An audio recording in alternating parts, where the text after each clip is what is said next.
pour le moment, on insiste parce que on cite ces pays, particulièrement après des investigations sur une longue période. Il s'est avéré qu'il y avait effectivement le dopage, des cas de dopage organisés en Russie. Et si maintenant l'AMA, après une longue période d'investigation, dénonce, c'est une coïncidence, je dirais. Le Kenya et l'Éthiopie, il y a de très très grands athlètes. Et je dirais, oui, ça tombe en ce moment, mais il y a toujours des contrôles de routine parce que même spécialement en athlétisme, à partir du moment qu'on se qualifie même pour les séries, ils sont systématiquement contrôlés. Donc, ils sont systématiquement contrôlés et ça fait un bon bout de temps qu'on procède de cette manière-là. Et pour le cas de la Russie,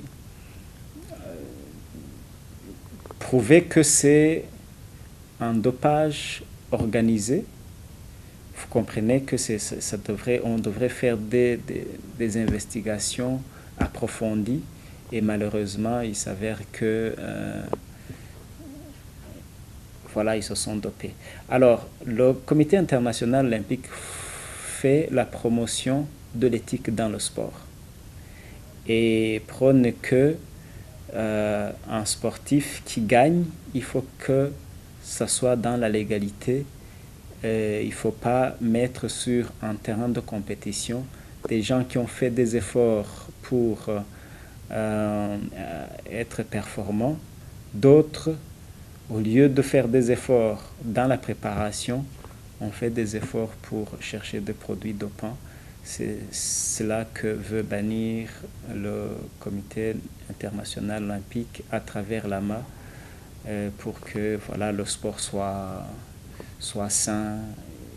Évidemment, c'est difficile, il faut déployer des moyens, il faut faire toutes ces investigations parce que on s'en cache pas, il y en a qui se dopent.